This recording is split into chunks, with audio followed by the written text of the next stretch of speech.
Continuamos. Una parte de los recursos que comienzan a llegar al país y que son parte de este programa de financiamiento acordado con el Fondo Monetario Internacional será destinada al área de salud. El Ministerio de Salud ya tiene definidos cuáles son los temas prioritarios. Hay expectativa en sectores como educación, trabajo y salud en torno a los recursos que llegarán como parte del plan de financiamiento de organismos multilaterales, entre los que se encuentra el Fondo Monetario Internacional. El pasado viernes se hizo oficial la entrega del primer desembolso, que asciende a 652 millones de dólares. El gobierno informó que el apoyo financiero integral permitirá profundizar en las políticas sociales y seguir llevando al país por una ruta económica sostenible. En materia de salud está programada una asignación de 164,6 millones de dólares para financiar el Plan Anual de Inversiones 2019.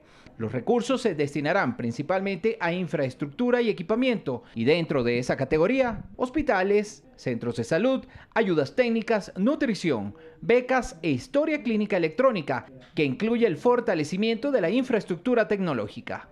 Néstor Aguilera, Telediario. Habíamos venido en entregas anteriores y con otros invitados abordando precisamente el tema o la gran interrogante respecto a cuál es la diferencia entre este acuerdo con el Fondo Monetario Internacional y aquellos acuerdos del pasado que incluían recetas amargas, jarabes amargos para algunos sectores, sobre todo para la población vulnerable, puesto que se trataba de acuerdos destinados a producir cambios rápidos y que usualmente tenían como blanco la desaparición de los recursos para el subsidio de políticas sociales. En este caso, sin embargo, encontramos esta diferencia. El propio acuerdo contempla el uso de recursos para el sector social. Se encuentra con nosotros la ministra de Salud, Verónica Espinosa. Buen día, gracias por estar aquí. Sabemos que estos recursos, ministra, se dirigen a hospitales, centros de salud, ayudas técnicas, pero díganos usted, ¿cuáles son los más importantes? Buen día. Muy buenos días, muchísimas gracias por la invitación. Bueno, nosotros vemos con mucho agrado y por supuesto con satisfacción desde el sector salud esta entrega que el Ministerio de Finanzas y el Presidente de la República han hecho simbólica el día viernes con un cheque de 168, más o menos 164 millones de dólares para el sector salud. Esto viene a alimentar las fuentes de financiamiento para nuestro plan anual de inversiones. Creo que es importante para la ciudadanía conocer que las instituciones públicas estamos obligados a respetar una planificación. No es que recibimos los recursos y nos ponemos a pensar en qué nos vamos a gastar. Existe una planificación que está directamente estructurada y anclada a nuestro Plan Nacional de Gobierno. Ese es el Plan Anual de Inversiones que fue aprobado, por supuesto, el año pasado. Pero ese plan estaba desfinanciado. Ese plan, por supuesto, marca cuáles son los hitos y cuál es el reto y las tareas que nos hemos definido como prioridades para este año. Sin embargo, el Ministerio de Finanzas luego tiene dentro de ese techo presupuestario el reto y el desafío de conseguir las fuentes de financiamiento. Por supuesto, hay fuentes fiscales, hay fuentes atadas a créditos, las obras de reconstrucción, y parte de esas fuentes de financiamiento que Finanzas ha gestionado, pues son las fuentes a través de los organismos multilaterales. Y le pregunto, en tiempos de vacas flacas, de estrechez fiscal, ¿cuáles son las prioridades? Bueno, este plan anual de inversiones precisamente nos permite tener definidas claras las prioridades, no solamente en el nombre, en las temáticas, sino que se desglosa hasta el punto de las actividades que nosotros tenemos que cumplir. Le voy a mencionar, el Ministerio tiene 18 proyectos aprobados, proyectos de inversión que forman parte de este plan anual de inversiones, que van en distintas ramas y gamas de actividades de salud. Por ejemplo, tenemos todo el fortalecimiento de infraestructura y equipamiento de nuestros centros de salud, de las áreas rurales, de las áreas más alejadas en el país. Otro proyecto que financia equipamiento, infraestructura, mantenimiento de los hospitales, hospitales grandes.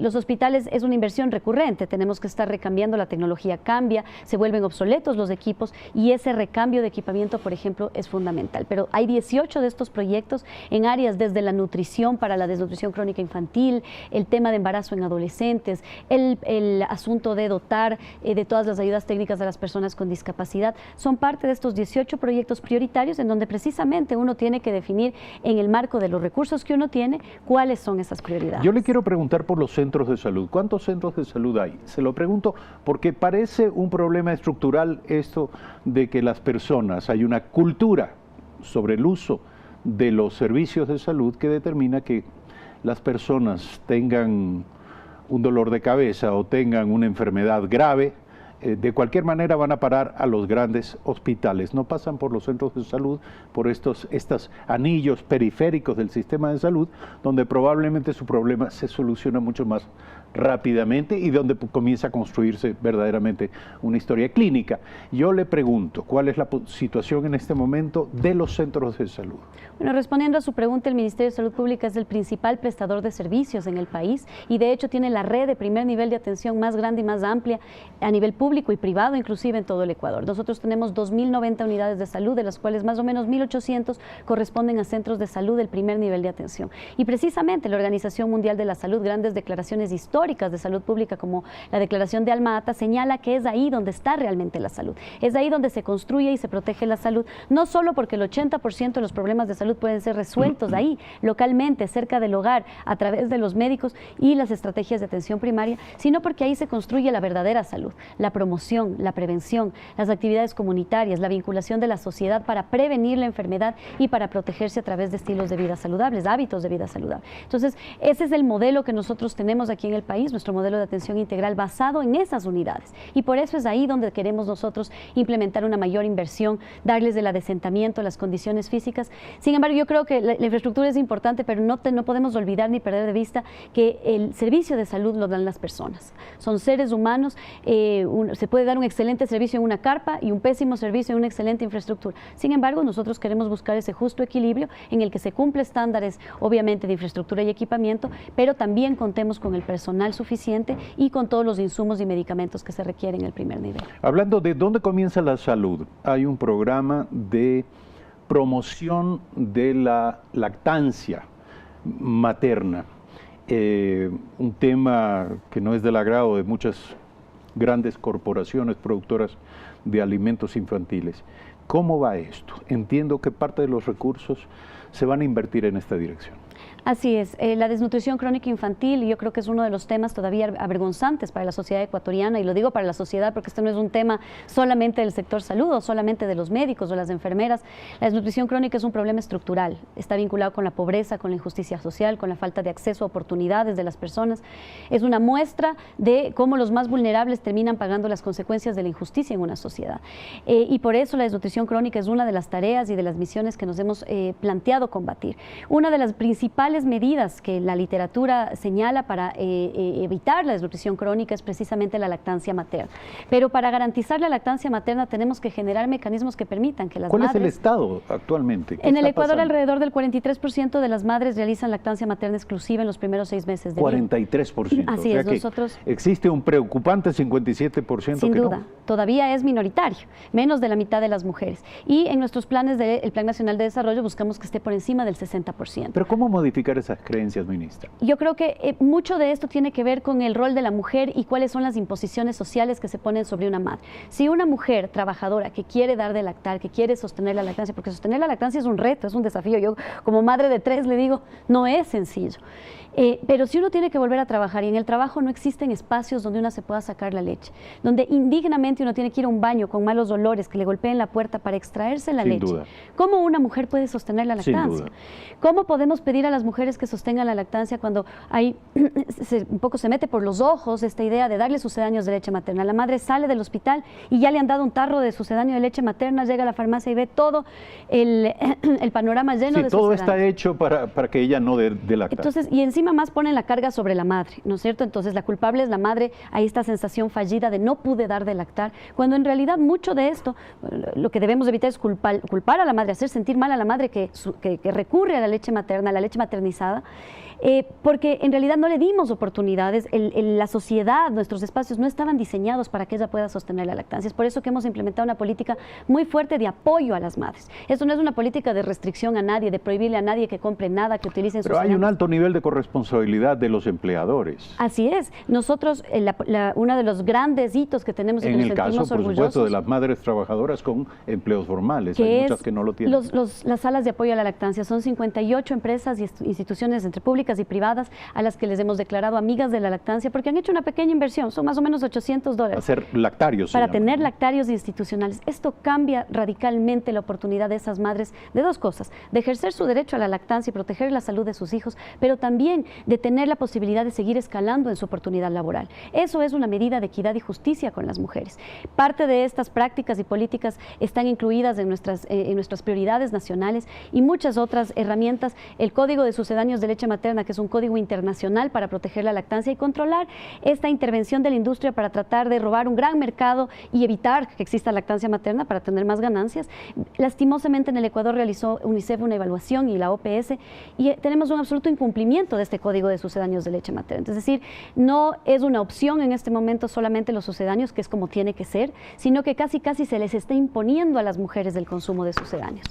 Repotenciaciones y adecuaciones de hospitales, para ir concluyendo este diálogo. ¿Qué se va a hacer con estos recursos en esa dirección?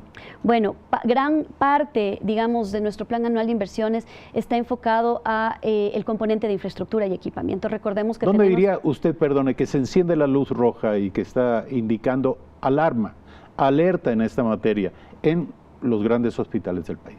Bueno, yo creo que hay un componente importante que no hay como dejar de lado, que es el mantenimiento.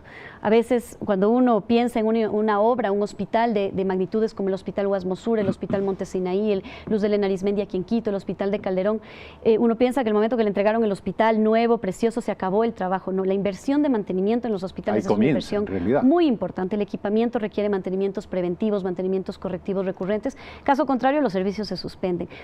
Hay un buen componente importantísimo en mantenimiento y también en el recambio de equipamiento, pero también en nuevos equipamientos y en infraestructura nueva. Recordemos que tenemos hospitales en construcción. El hospital de Chone estuve recientemente visitándolo, tiene un avance de casi el 30% y tenemos que ir pensando en adquirir los equipamientos para ese hospital, inclusive antes de que esté terminado. El hospital de Durán, hospital de Piñas, obras que todavía no se terminan de repotenciación como el Hospital Verdi Ceballos, el Hospital de Especialidades Puerto Viejo, que es un gran orgullo, el hospital más grande del país, como dicen ellos, en la provincia más bonita del Ecuador.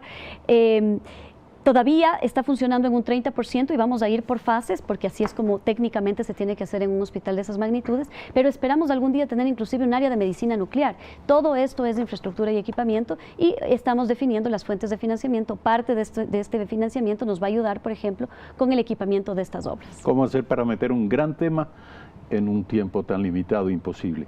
Gracias, ministra, por estar aquí. Ya volveremos a conversar sobre otras temáticas y sobre todo para evaluar el impacto, el resultado de todo esto. ¿Cómo van las curvas de incidencia de las principales patologías en el país? ¿Cómo está la salud de los ecuatorianos? Y en ello también hay un tema sobre el que le comprometo desde ya, la salud mental. Gracias por estar aquí. Esta mañana la ministra de Salud, Verónica Espinosa, en Primera Impresión. Brevísimo corte, volvemos y estará Nicolás Reyes, secretario técnico del Consejo Nacional para la Igualdad Intergeneracional. Los jóvenes entre 16 y 17 años pueden votar. La pregunta es, ¿quieren votar? Ya volvemos.